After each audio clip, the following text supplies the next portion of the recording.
সমগ্ৰ ৰাজ্যতে এতিয়া পঞ্চায়ত নিৰ্বাচনৰ বতাহ আৰম্ভ হোৱাৰ সমান্তৰালভাৱে নলবাৰীতো ভোটাৰৰ লগতে প্ৰাৰ্থীৰো পাৰ ভঙা উৎসাহ দেখিবলৈ পোৱা গৈছে। কোনোবা যদি ক্ৰীড়াবিদে নামিছে ৰাজনীতিৰ পথাৰত, আন কোনোবা সাংস্কৃতিক ব্যক্তি নামিছে হাজাৰ প্ৰতিশ্ৰুতি অলেখ সপোন লৈ। ঠিক তেনেদৰে নলবাৰী জিলাৰ নদী গাঁৱৰ বোৱাৰী ৰিংকুমণি দাস ডেকাই ৰাইজৰ মাজত ৰাইজৰ সেৱাৰ মনোভাৱেৰে ৰাজনীতিৰ পথাৰত যুদ্ধং দেহি মনোভাৱেৰে নামি পৰা দেখা গৈছে।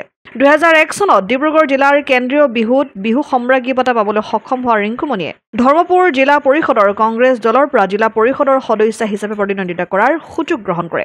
ডিব্ৰু মহাবিদ্যালয়ৰ পৰা স্নাতক ডিগ্ৰী লাভ কৰি গুৱাহাটী মহানগৰ পাঞ্জাৱাৰীস্থিত সূৰ্যোদয় নৃত্য কেন্দ্ৰ নামেৰে এটি অনুষ্ঠান আৰম্ভ কৰি বহু যুৱক যুৱতীক সাংস্কৃতিক জগতখনত উলিয়াই নিবলৈ সক্ষম হয়। তাৎপৰ্যপূৰ্ণ কথা যে ৰিংকুমণিৰ এই যাত্ৰাৰ প্ৰতিটো খোজতে অনুপ্ৰেৰণা সাহস যোগাই আহিছে তেখেতৰ সমাজ হিতৈষী স্বামী হৰে কৃষ্ণ ডেকাই। ৰিংকুমণিৰ এই প্ৰাৰ্থিত্বক লৈ পশ্চিম নলবাৰী অঞ্চলজুৰি আনন্দিত হৈ পৰা দেখা যায়। ৰিংকুমণিৰ এই যাত্ৰাত বহু অৰাজনৈতিক দল সংগঠনৰ সমৰ্থন তথা শুভেচ্ছা থকা বুলি জানিব পৰা গৈছে। নমস্কাৰ, মোৰ নাম ৰিংকুমণি দাস ডেকা আৰু মই ডিব্ৰুগড়ৰ জীয়ৰী বৰনতী বোৱাৰী।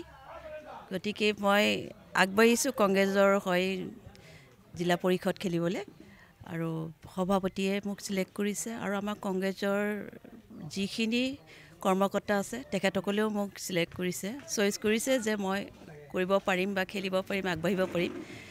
সেইকাৰণে মই আগবাঢ়ি আহিছোঁ।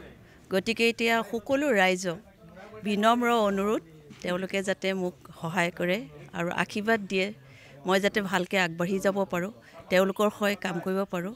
আৰু মই যেনেকৈ এজনী মাইকী মানুহ হয় ইমান কামৰ মাজতো মই ওলাই আহিছোঁ ৰাইজৰ কাৰণে। মোৰ নিজৰ কোনো কাম নাই, কিন্তু মই ৰাইজৰ কাৰণে মই ওলাই আহিছোঁ, ৰাইজৰ হৈ মই কাম কৰিম। গতিকে সকলো ৰাইজে যাতে ওলাই আহে, যে তেওঁলোকে সকলো অভাৱ অভিযোগ যিখিনি প্ৰব্লেম আছে সকলোবোৰ যেন মোক আহি জনায়, মই তেনেকৈ আগবাঢ়ি লৈ যাব পাৰিম। এতিয়া ওপৰত কি গণ্ডগোল আছে সেইটো মই নাজানো, কিন্তু গৈ সেই ক'লেহে মই গম পাম। বিহুৰ ৰাণী হয় মই, বিহু হয় বিহুৰ ৰাণী। আগতে মই এতিয়াও নাচি আছোঁ, এতিয়াও মই নাচ কৰিয়ে আছোঁ, ডান্স কৰিয়ে আছোঁ আৰু মই বহুতক শিকায়ো আছোঁ। মোৰ স্কুল এখন আছে সূৰ্যোদয় নৃত্য কলা কেন্দ্ৰ গুৱাহাটী পাঞ্জাৱাৰীত। গতিকে এতিয়া আগবাঢ়িছোঁ জিলা পৰিষদ খেলিবলৈ। এতিয়া ৰাইজে যেনেকৈ মোক আশীৰ্বাদ কৰে, যেনেকৈ আগুৱাই নিয়ে, মই তেনেকৈ আগবাঢ়ি যাম।